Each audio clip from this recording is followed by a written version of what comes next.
All right. Hi, everyone. Good morning, good afternoon, good evening to wherever you are. Welcome to our AI for Global Health Innovation Challenge for 2024. So today is a kickoff event where we're officially launching the challenge, and I'm going to provide you with the instructions, with some resources, and what your first submission is. So, welcome. So, who are we? Um, So there is this organization called AI for PEP, AI for Pandemic and Epidemic Preparedness. It's a global South network that aims to improve understanding of how responsible AI solutions can improve public health preparedness and response. So within this organization, we have the student collective, which is basically the student version of this, where we're putting together students to help with AI for PEP's efforts. And one of the events that this AI for PEP student collective is hosting is this challenge, this competition. So I'm going to talk a little bit about it, but before I get there, let me give you guys the agenda for today. I'm going to start by talking a little bit about a theme, what is the challenge, and then our support along with what you can expect. Then we'll head into like a timeline, what the submission is for phase 1A, and then the criteria for phase 1B. It all makes sense real soon. So the theme of the challenge is that disease outbreaks are becoming more frequent and severe due to factors like expanding human activities into natural areas, urban growth, increased global travel, and climate change. Now, within these factors, they're causing outbreaks to impact various groups differently, often disproportionately affecting the vulnerable populations. Recent pandemics like COVID-19 have highlighted these complex effects, and additionally, new infectious diseases, which often originate from animals, can present unique challenges due to their varied ways of spreading and causing illness, which makes them difficult to manage with traditional methods. And that's where you come in. So your challenge is to develop an innovative solution that utilizes responsible AI in proposing strategies that strengthen global health systems against climate-sensitive health threats, while ensuring resilience and equity in health outcomes. So I'll give you a moment to just read it over again. And this is a very big, very broad challenge. And this is done deliberately because we want you to take this one common thread and then put in your creativity, your experience, your innovation, and you can take it in any direction that you want, as long as it falls within this broad umbrella. And by the way, I can share the slides with you so that you can follow along. And if you want to click on anything that I'm sharing, you can do so. So let me put it in the chat.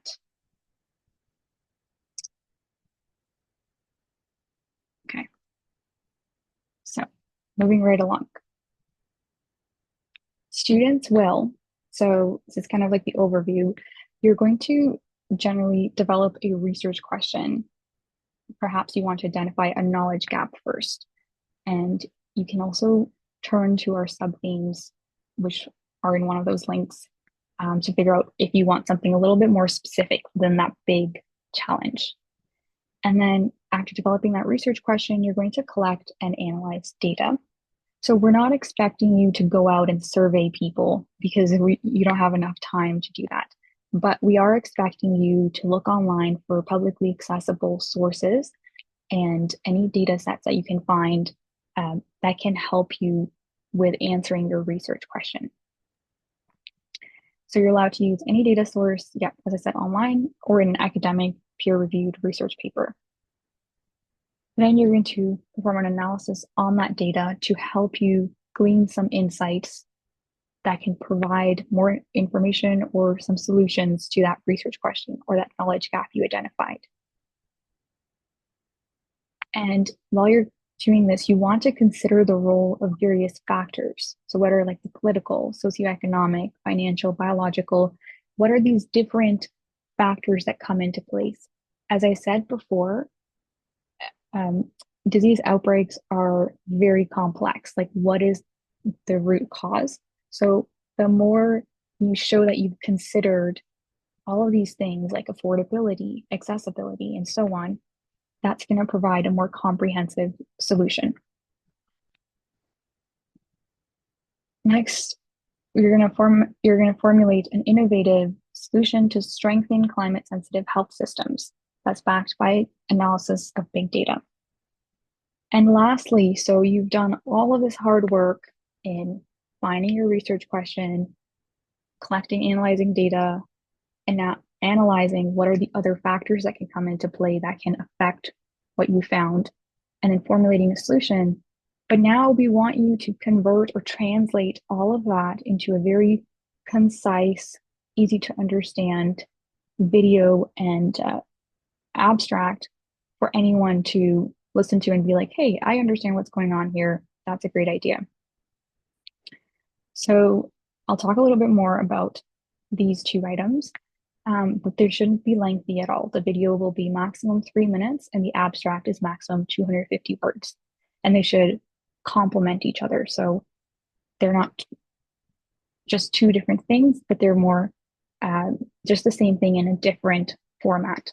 So we want to give you the opportunity to improve your verbal communication through video, and then also your written communication through the abstract.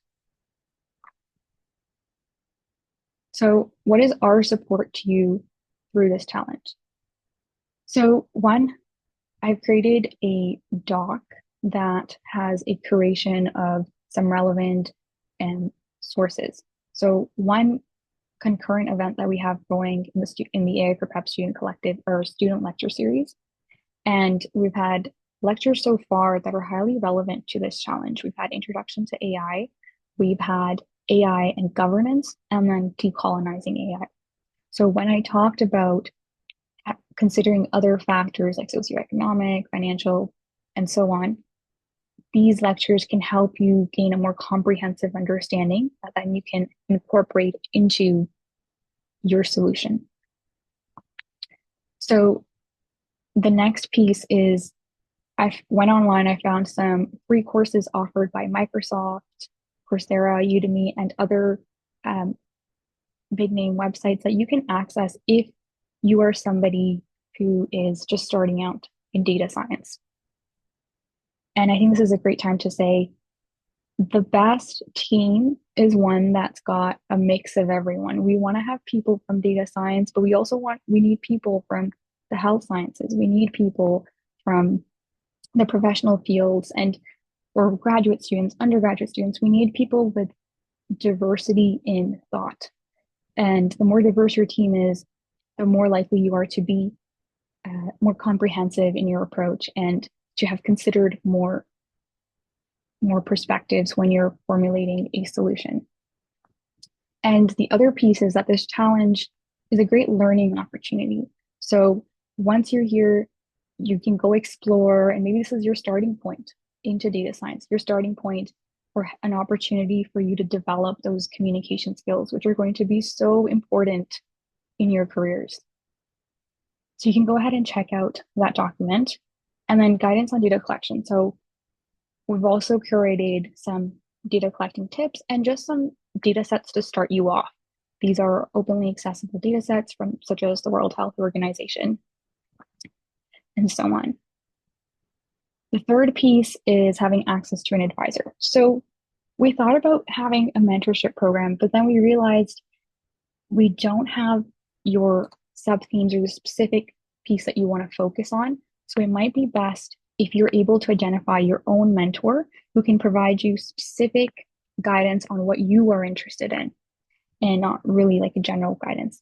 So something to get you started would be first looking at your own university, any professor that you have. This is a great way to connect with your professor. Say like, hey, I'm really interested in what you're doing and I'm taking part in this challenge. Can you provide us some guidance? And most are We're very happy to help. The second piece is you can also check out our website, AI4PEP.org, and we have a lot of PIs, over 15 projects across 15 countries, and you can look at some people there that you may be interested in connecting with.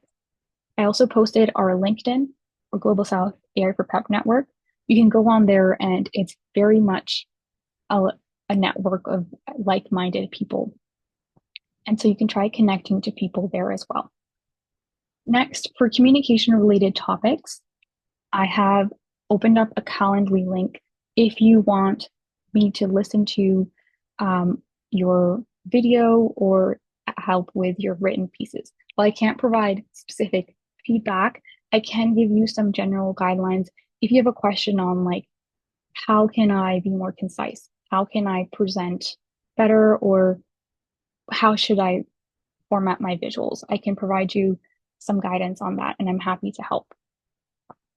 Next, if there's accommodation that you would like to request, do let us know. So by accommodation, we mean if there's like an extenuating circumstance that you're having and you want us to take that into consideration, you can fill in that form and then we will take a look at it. Okay, let's get into our timeline. So we have finished or complete with event registration, and then next, today, right now, is the kickoff event where we're giving you guys more information and we're going to have a Q&A session after. Okay, here's the real part. So after this event, the competition officially starts. And so you can even start today if you want, but here I have September 1st to 14th. So you have 2 weeks to just select your topic, your sub-theme. Now, this shouldn't be anything that's causing a lot of like commitment or anything that's causing stress, because it's very much just a check-in with you to keep you on track, because we have a really long event timeline. It runs until about the middle of November. So we want to help guide you and keep you motivated throughout. So I'm going to show you what phase 1A looks like.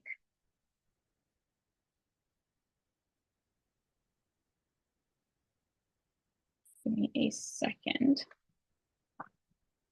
So by the end of September 14th, you're going to just fill in this form.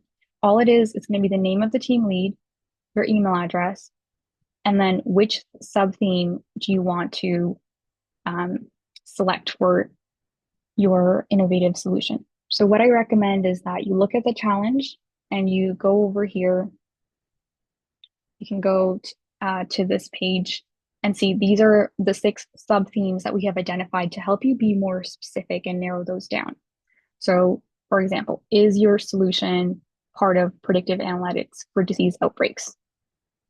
And then just find out which one matches and reflects your work the most, and you just select that.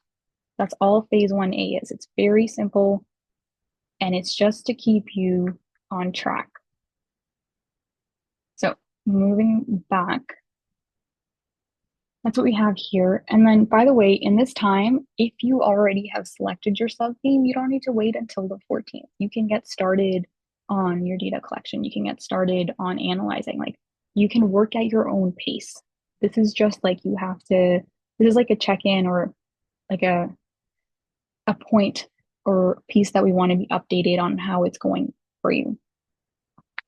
And in this time period, you should have your assigned teams by now. If you don't, just let me know, just send me a message and I can look into it. So this is a good time for you to introduce yourself to the team, meet with each other if you have a randomly assigned team, and just get closer together. Great. So phase 1B. So after the 14th, you're going to submit that. And then phase 1B is the call for submission. This is the call for your video and your abstract. Now, if we look at it overall, essentially from September 1st to October 12th, you have a month and a half to develop the first real project pieces that we need. So the first video and the first abstract. Okay, so these should go together. That's why it's phase 1A, phase 1B. Next. Okay, so let's head up into, what is this? Okay, I don't know, I just had a pop-up show up. Sorry. So after phase 1B, I'm going to take all of your abstracts, I'm going to take all of your videos, and then I'm going to give them to judges. So I'll talk a little bit about the criteria for judging later on. And judges are going to have about 3 weeks to go through your videos, go through your abstracts, and give a rating. Then by November 2nd, they're going to finish it. We're going to rank the teams, and then we're going to announce the finalists on November 3rd. Then after the finalists have been announced, you're going to have 2 weeks to just refine your work. So I'll try my best to make sure that you have feedback on how you can improve what you've done. And again, the whole point of this challenge is to help you grow and to help you develop those skills that you need and that you can apply to your own careers. So we'll get you feedback, and then you're just going to refine the work. If you want to perform some further analyses or to just do a little bit more, you can. But these 2 weeks are really just to apply that feedback, polish your work, and then you're going to create a 5-minute oral presentation. Okay, so the finalist teams are going to refine their work, prepare a 5-minute oral presentation. And what's going to happen is the finalist teams are going to present at the AI4GHI Student Summit, which is going to be a 1-day online event on November 16th, which I believe is a Saturday. And you're going to present your solution in front of another panel of judges. And you're going to present for 5 minutes, and then the judges are going to ask you some questions afterwards. You're going to have a Q&A period. And then they will rank the teams, and then we'll announce the winners. Let me know if you have any questions about this timeline. Oh, I see a lot of questions here. Okay. I didn't get what the time of the video. Can someone repeat? Gilberto, so the time, it's going to be, I think I have the specific guidelines written somewhere in the slide. So it's maximum 3 minutes for the video and maximum 250 words. So we don't have lines, but maximum 250 words. If you can say it in less, that's fine, but no more than 250 words or 3 minutes.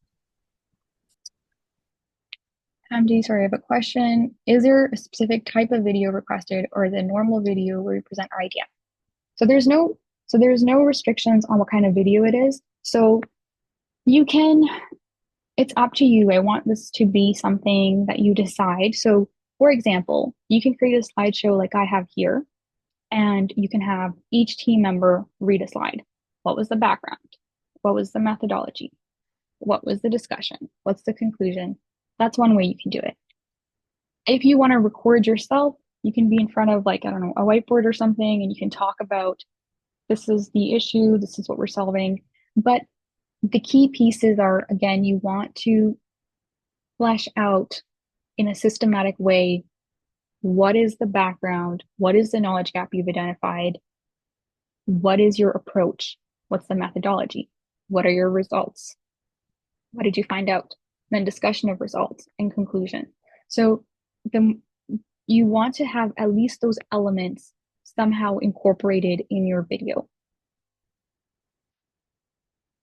Oh, thanks, Randall, for answering. And then how many finalist teams will be selected? That's a great question. It depends on how many submissions we get. I think I'm aiming for about 10%, 10 to 15% of the teams that submit will have finalists. But there are 6 awards. So let me talk about that next, actually. Let me go to prizes. So we have 6 awards. There's 2 categories of awards. We have the People Innovation Award, and then we have first, second, third place. Then we have the Science Communication Award, first, second, third place. So, and the other thing to consider is that for the team that's winning or has the most potential, their publication will be covered. And regarding publication, after the event is done, after the event concludes on November 16th, the winning teams, I think there's 2 teams that are going to be selected. They're going to have 6 months to create a paper. So we're going to help them create a paper and get it published. And we're going to cover the cost of publishing that paper. So that's that. Okay. And then phase 1A, I just shared the link again. We talked about it. It's just selecting which sub-theme relates to your topic. Okay, criteria for phase 1B. So for the video and the abstract, here's the general guiding pieces that are going to be in the judging criteria. So generally, we're looking for problem definition and relevance. Is the problem or knowledge gap identified clearly defined and relevant? Is it relevant to the challenge you've identified? And then the technical approach and methodology. Is the approach suitable and feasible to address the problem while effectively incorporating AI? So this is AI for global health innovation. That's why we want to see how are you creatively, innovatively using AI to solve your problem or the knowledge gap that you found. Presentation and communication. Is the video clear and engaging? By clear, we mean do you follow those steps that I outlined? Is it engaging? So is it just like you're just reading off the abstract, or are you considering that this is a verbal communication or a verbal format and you've adapted your style to meet that abstract? Is the abstract concise and effective in summarizing the research? So it can feel like 250 words is not a lot of time, or a lot of word space, but that's the challenge here as well. It's condensing all of this work you've done, all of this amazing efforts you've put together into making a very concise abstract that says what needs to be said, what are the key details, and it summarizes them. Okay, we talked about prizes. We can come back. And now we're open for questions, which I've kind of been answering throughout. Randolph's asking, are we doing a systematic review of previous literature, or how will it look? Okay. So you are going to do a little bit more than a systematic review. The idea is, Randolph, you're going to find a question and you're going to find a way to answer it using AI. So I can give you an example of a different competition. So for example, the theme was sustainable healthcare economics. And it's how can we find a way to be more sustainable given there was a shortage of PPE, shortage of ICU beds and so on during the pandemic. And one way you can look at that, that's creative, that's innovative, it's like, how can we use social media to identify shortages? So your methodology could be you're scraping Twitter data, and then you're going to perhaps do sentiment labeling, where you identify which tweets are associated with shortage-related terms. And then you can use analyses like the Granger causality test, convergent cross-mapping, or something that helps you link that Twitter data with actual shortages in ICU beds. And then you can see, can we use Twitter to be a more effective or more affordable and more timely way to identify ICU bed shortages or something like that? So I hope that makes sense. So you're the whole point of this challenge is to give you a safe space, give you an opportunity to identify some problem that you feel like is relevant to you in your region. And then you're going to figure out, how can we use AI? What kind of data do we need? What kind of analyses can we conduct to creatively, innovatively solve that problem? Okay. And again, so you can go ahead, and I will also put it in the chat. You can check out some of those AI for Pet projects, which are related to this theme, and you can see what they're doing. But these are like big projects that we have some PIs working on, but you can see how can you maybe take a piece of it. How can you adapt it to something that's a little bit more on a smaller scale? So, and is it a mixed method research, qualitative and quantitative? You know what? I think that might be asking too much. We don't have a lot of time.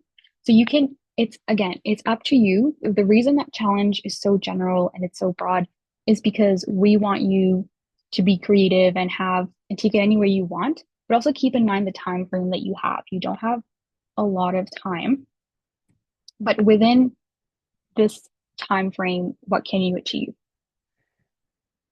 Can we consider the completion as a research proposal or project or research previously conducted? So the completion, okay. So in this competition, the completion in phase one is going to be and like the format of an abstract, the format of which will be published on our website, by the way. We're going to publish everyone's abstracts and videos. So at least you have acknowledgement of all of your efforts. And then you can take it from there wherever you want. Like if you feel like you've developed this enough and you have perhaps a research supervisor or somebody who wants to help you take this forward, you can do that as well. And let me see. The AI solution should be conducted in our region or as we want. It's up to you. If you want to do it in your region because you feel like you have a lot of expertise there, more than welcome to. If you want to do it in another country, another region, worldwide, all up to you. So again, we're not gonna be judging where did this research take place. It's gonna be what is the relevance of this research to the question. Okay, awesome. Yeah, the specific type of video or the normal video. Yeah, you can do. So I don't understand the difference between specific and normal. If you want to expand on that, Hamdi, like what is a normal video to you? So when I say video, it's any kind of way where you are explaining the work that you have done. Again, it can be like a slideshow, right? It can be a slideshow that's something that are presented here with your background, your methodology, results, discussion. You can choose a different format if you'd like, but those are the key components that you want to have. Just gonna look at the time. Okay, we're good on time. You can do that if you have the time and the ability to do that. You can definitely make an animated video.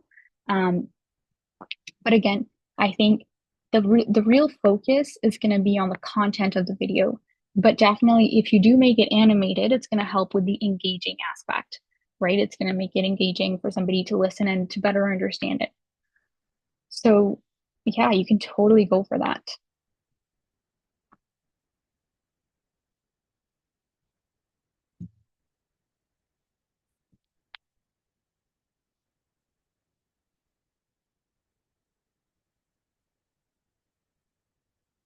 If you want to type questions in the chat, you can. If you'd like to just speak up, feel free to do so. And by the way, if you can't think of a question now, but you think of one later, you can email me. I'm going to try to do my best to respond in a timely manner, but do be patient with me. So I'll put my email. You can shoot me an email if and whenever you have a question. Okay. I'm going to give everyone another minute, but it's been 30 minutes, which is a good amount of time. The chance of winning depend mainly on choosing the right title. For example, I might have applied AI in a field that may not be interesting to some people. Okay, so thanks, Nadine. No, that's not going to, it's not going to be on your title. So this is the criteria we've developed. It's very broad strokes, what we're looking for. We want to see if you've identified a knowledge gap that's clearly defined and relevant, and then is your approach suitable to answering that?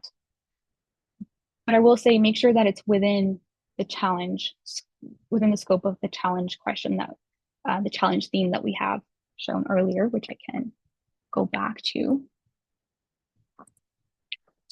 So as long as it's within the scope, whatever you do, it's not going to, that's not going to affect it. What is going to affect it is your ability to think through things. Like we want to see, have you considered other factors? Like, have you considered this is a complex issue? Who are the communities that it's going to affect? Maybe your solution is going to make it easier for people in remote areas to get access to healthcare. Maybe your solution is going to make it more affordable for people who normally can't afford to get healthcare. And it doesn't have to be healthcare. Maybe there's something that's contributing to climate change, but your solution is going to help mitigate that. Can we have a platform or media to ask questions or receive updates? Yeah, great question, MC. I think we can have a platform. What do you guys prefer? I think emails can be difficult because we're going back and forth. We could consider like a WhatsApp chat, but the platform that I have right now, where I'm going to be posting the slides, I'm going to be updating regularly, is our challenge website, which is here. But if you want to propose something, we can look at that. But I'm going to put all the slides, everything, all updates on our challenge website. And then Slack, you prefer Slack. Okay. Yeah, we can consider that. Let me see how I would set it up, and then I can reach out to you guys with your Slack IDs. Okay. Considering mentors, who will it be distributed? I'm not sure I understand this question. So the thing with mentors is we don't have specific mentors just because we were thinking about having mentors, and then it would be difficult to find somebody who matches your research interest or your specific topic that you want to look at. And so for project related mentors, we recommend if there's a professor that you know, reaching out to them, checking out our project website. We have a bunch of team members from different AI for Prep projects that you can see if they align with your project. You can reach out to them. If you have a communication related question, you can reach out to my Calendly link and I can guide you in that. Can we consider phase 1A as conducting a research proposal? You can consider, really, phase 1A is to be honest, all it is just to keep you on track. So we're giving you 2 weeks just to think of an idea, because we don't want you to put it to the last minute, which happens, right? Like 2 days before the event, you're like, oh, let me get started on this. This is to support you in staying on track with the challenge. And I go back. And it's just a selection of the themes. You can develop a research proposal, but the form is only like which specific theme are you looking at? Are you going to send a recording of the session? Okay. I've been considering that. I've only been sending the recording to people who have had like extenuating circumstances. But if you do want to return to it, I can post it on the website after I get approval. Okay, so I will look into that. All right, guys. So let me know if you have more questions, but I'm just going to wrap up because this was a lot of information, and I do want to end off with the action items though. So what's going to happen for the very first thing that you're going to look at is get together with your teams. You're going to start brainstorming what are some ways that we can approach this question. Okay. And then by September 14th, you want to, yeah, I can put it in the chat, and I'm also gonna, it's also in that PDF that I shared. I'll share the PDF again. And you can definitely go into, you know what, it just might be easier because I don't think everyone's gonna have Slack. It's probably just gonna be easier if you go to the website. If I update anything on the website, I will let you know. Okay, I've put a mailing list of everyone's emails. If anything changes, anything happens, I will send you an email and you can check out the website for the latest details. I think that might be a convenient way to do it. So by September 14th, your next step is just to select who's the team lead, email address, and then what's your topic within this big challenge, okay? That's it. If you share these attachments via email, yes, I will. Right after this meeting ends, I'm going to put everything together and I will share it. I will. I'm gonna see if I can get approval to share the recording, and then we'll see. I can put it on the website. Does it mean we're going to collect primary data? I don't think you'll have enough time to collect primary data. Let me show you what I mean. Okay, so if we go back, I've lost in my slides. So here is thing. Okay, so I hope you can see this. So when you're looking for data, you're just going to look for publicly available data sources, okay? Data sources to get you started. So you can go to the Health Observatory from WHO. For example, I'm going to click on that. If this is relevant to your research, you can look at the indicators, and then what indicator is specific to your work, and then you can work on just using that data for your analysis. We have Data Health Exchange, Health Nutrition Population Data, UNICEF. We have like African Development Bank Group. They have some data. I'm going to try to see if I can put more resources up, but the idea is you're going to find some data online that's going to help you answer your research question. You're going to conduct some analyses on that data. What did you learn from it? Present your findings. Yes. Thank you, Lucille. All right. So I'm going to stop sharing. And that is it from me. All right, guys. Thank you so much for your time. I will try to send the recording, and then if you have questions that you remember afterwards, email me. I will try to answer, okay? That is it from me. Thank you, Bobby, for coming in. All right. Bye, everyone. Thank you. Bye, Vernal. Okay. Bye, guys. Thanks, man. Bye.